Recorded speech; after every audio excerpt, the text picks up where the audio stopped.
So, kita punya pembacaan hari ini, Encounter Series, Praise the Way, untuk day 5. So, hari ini kita akan membaca Desire of Ages, nomor 25 hingga 26. Okay? So, sebelum kita mulai macam biasa, let's pray together.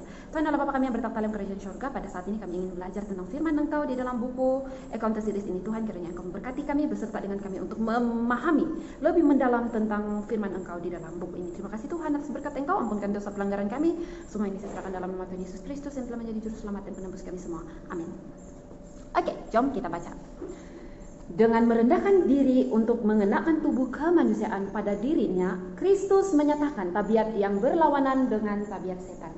Akan tetapi, ia turun lebih rendah di jalan kehinaan, dan dalam keadaan sebagai manusia, ia telah merendahkan dirinya dan taat sampai mati.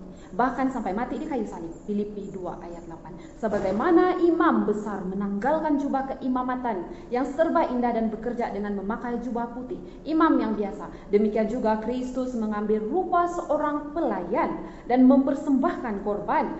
Dia sendiri imamnya, dia sendiri korbannya. Tetapi dia tertikam karena pemberontakan kita, dia diremukkan karena kejahatan kita, yang mendatangkan keselamatan bagi kita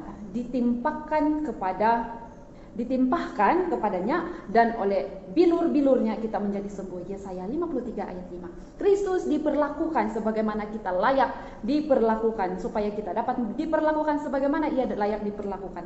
Ia dihina karena segala dosa kita, yang dalamnya ia tidak terlibat, supaya kita dapat dibenarkan oleh kebenarannya, yang dalamnya kita tidak mempunyai hak apa-apa. Ia menderita kematian yang kita punya, supaya kita mendapat hidup yang dia punya. Oleh segala bilur-bilurnya kita menjadi sembuh. Oleh kehidupan dan kematiannya, Kristus telah memperoleh jauh melebihi pemulihan dari kebiasaan yang terjadi oleh dosa.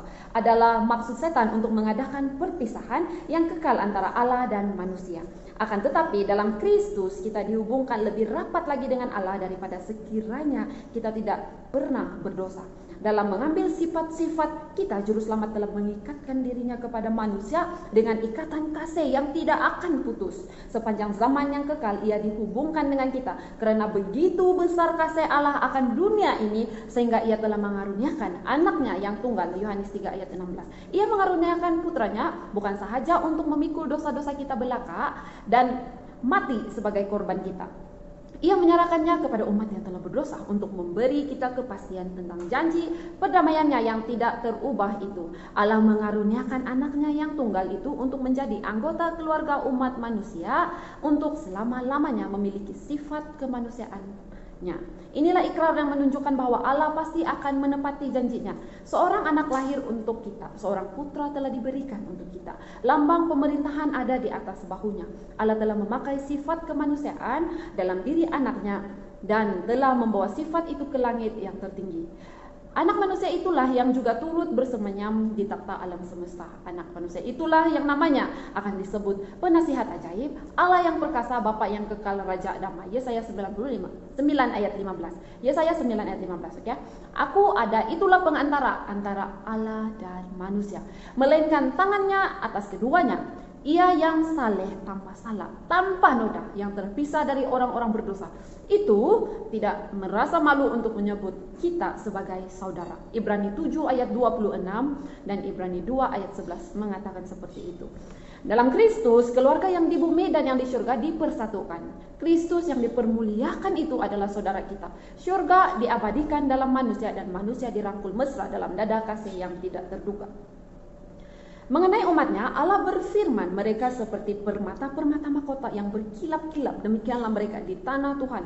Sungguh alangkah baiknya itu dan alangkah indahnya. Zakaria 9 ayat 16 hingga 17. Kemuliaan orang-orang tebusan akan menjadi sebuah kesaksian yang kekal bagi belas kasihan Allah. Pada masa yang akan datang, ia akan menunjukkan kepada kita kekayaan kasih karunia-Nya yang melimpah-limpah sesuai dengan kebaikannya terhadap kita dalam Kristus Yesus. Supaya sekarang oleh jemaat diberitahukan pelbagai ragam hikmat Allah kepada pemerintah-pemerintah dan penguasa-penguasa di surga, sesuai dengan maksud abadi yang telah dilaksanakannya dalam Kristus Yesus Tuhan kita. Efesus 2 ayat 7 dan Efesus 3 ayat 10 Efesus 2 ayat 7, oke. Efesus 3 ayat 10 hingga 11 mengatakan seperti itu. Oleh pekerjaan penebusan Kristus, pemerintahan Allah dibenarkan. Yang Maha Kuasa itu dinyatakan sebagai Allah kasih. Segala tuduhan setan terbukti salah dan tabiatnya dinyatakan. Pemberontakan tidak akan dapat timbul lagi. Dosa bahkan tidak dapat lagi memasuki alam semesta. Sepanjang zaman yang kekal, semua orang akan terhindar dari bencana kemurtadan. Oleh pengorbanan diri sendiri yang lahir dari kasih, penduduk bumi dan surga terikat kepada Khaliknya dan ikatan-ikatan persekutuan yang tidak dapat terurai lagi. Pekerjaan penebusan akan seumpama di tempat dosa Maharaja Lela dahulu, rahmat Allah akan lebih berkelimpahan lagi. Bumi sendiri justru ladang yang dikatakan setan sebagai hak miliknya itu bukan hanya akan ditebus tetapi juga dimuliakan. Dunia kita yang kecil ini yang akibat laknat dosa merupakan satu-satunya noda hitam dalam semesta alam ciptaannya yang mulia itu. Akan dihormati melebihi segala dunia lain yang ada di semesta alam Allah. Disinilah tempat anak Allah telah tinggal di antara manusia, tempat raja kemuliaan hidup, menderita dan mati. Disinilah apabila kelak ia membarui segala sesuatu, bait Allah akan ada di antara manusia. Ia akan diam bersama-sama dengan mereka. Mereka akan menjadi umatnya dan ia akan menjadi Allah mereka. Maka sepanjang zaman yang kekal, sementara orang-orang tebusan Allah mereka, maka zaman yang kekal, sementara orang-orang tebusan berjalan dalam cahaya Tuhan kelak, mereka akan memuji-muji Dia karena karunia-Nya yang tidak dapat diungkapkan dengan kata-kata Immanuel. Allah menyertai kita. So sampai di sini saja kita punya pembacaan hari ini. Mari kita bersatu di dalam doa. Tuhan Allah Bapa kami yang bertak dalam kerjaan surga, terima kasih Tuhan atas kasih Engkau, berkat Engkau. Dan sebentar tadi kami sudah pun mempelajari tentang firman Engkau. Terima kasih Tuhan karena Engkau sanggup untuk turun dan hidup seperti manusia yang hina ini. Dan Engkau sanggup juga untuk menerima kami sebagai saudara Engkau. Kiranya kami ingin menghargai Engkau, membantu Engkau dalam segala sesuatu yang Engkau inginkan kami lakukan di dalam dunia ini. Gunakan kami Tuhan dalam pelayanan-Mu Tuhan. Dan biarlah kami dapat memanfaatkan segala talenta, segala kasih, segala karunia yang Engkau berikan kepada kami, agar kami boleh menyebarkan lagi itu, mengongsikan lagi itu kepada semua orang yang kehausan akan kebenaran-Mu Tuhan.